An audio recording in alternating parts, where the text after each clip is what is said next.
know that the Kharijites were put down through the force of the army of the Muslim Caliphate under the direction of Imam Ali.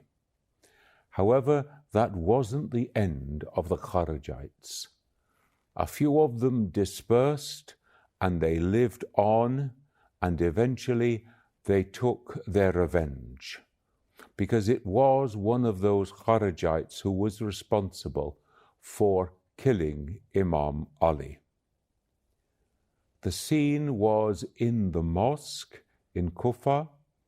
Imam Ali was at prayer, and one of the Kharijites approached him with a poisoned sword and delivered a blow to his neck. Now, the blow did not kill him, but slowly the poison entered his system, and so after a couple of days, he died. However, between the blow and his death, several important things took place. The first thing was that Imam Ali gave instructions about the way in which his assassin should be treated. He said that there should be no mass reprisals. Nobody else should be hauled in the revenge for this action. The person responsible was the person who held the sword. He alone should be taken captive, and then he should be held until he can be put on trial. And Imam Ali, ever filled with compassion, with concern for the other, gave instructions that the man was not to be bound too tightly, so that his dignity was respected. Even though he was imprisoned, even though he was to be put on trial for killing the Imam, for killing the one designated by God to be the head of the community. And then Imam Ali went on to say that if he was found guilty, and if the sentence passed upon him was that he should be executed, there should be one clean, swift blow that would kill him. There was to be no torture, there was to be no humiliation, there was to be no mutilation. His dignity was to be respected, even to the very point of his execution and his death. Imam Ali, during this time, designated his eldest son Hassan to be the Imam after him. And on his deathbed, he spoke to Hassan and Hussein, his two sons, and close members of his community, his followers, his companions, to give them last words of briefing and encouragement about the way in which they should conduct themselves. The great historian of early Islam, Al-Tabari, has recorded for us elements of that farewell speech by Imam Ali on his deathbed. Now, a dying man does not waste words. These are words that come from the heart of Imam Ali to his sons Hassan and Hussein and his immediate followers, and therefore they are worthy of our careful scrutiny. So I will read now some of those words. The final words of Imam Ali on his deathbed, addressed to his sons and followers. Do not seek this world even as it seeks you. Do not weep for anything that is taken away from you. speak the truth, show compassion for the orphan, succor those who are anxious.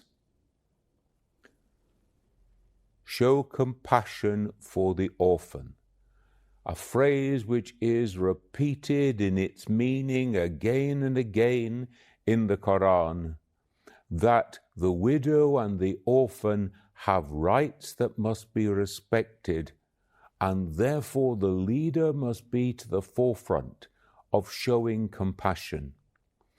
Even if other people do not agree, even if other people criticize, they are not your judges, but God alone is your judge.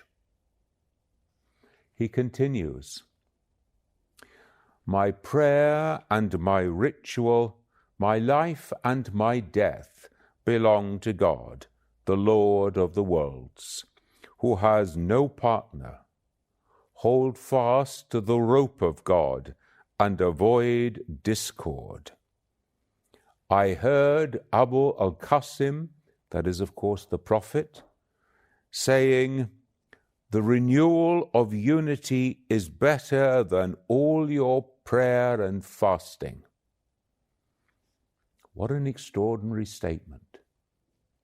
The renewal of unity is better than all your prayer and fasting. That will bring the community back into harmony with God. That is an effort worthy of great work, great courage, great vision within the community to restore its unity and to bring it back into harmony with God. Imam Ali then goes on in this way. Fear God.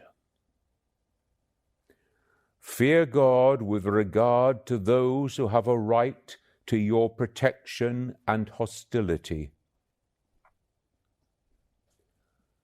Fear God with regard to those who have a right to your protection and hospitality.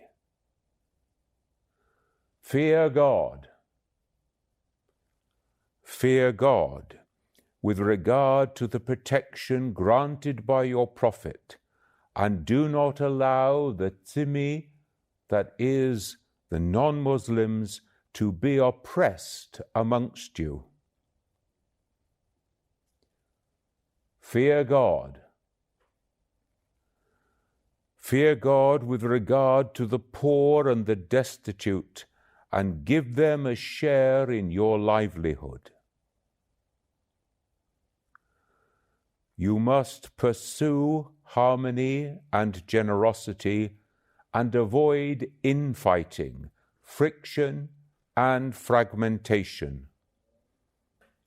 I entrust you to God and I bid you farewell, and the mercy of God be upon you. In this way, Imam Ali is bidding farewell in his last moments to his sons and to his followers. He tells them, fear God and do what is right. Have concern for the poor and the orphans, for those who look to you for protection, for those who have no protection other than the leader of the community. Fear God and care for those who are strangers in your midst. Fear God and protect the rights given by the Quran and the Prophet to the peoples of the earlier revelations, the Jews and the Christians and the Zoroastrians in your midst. Fear God and do justice, protect the poor, go to the aid of the destitute. And then that most powerful saying, working to bring about justice is a greater work than all your prayer and fasting. And with these words, Imam Ali left this world with his final instruction to his sons and his followers.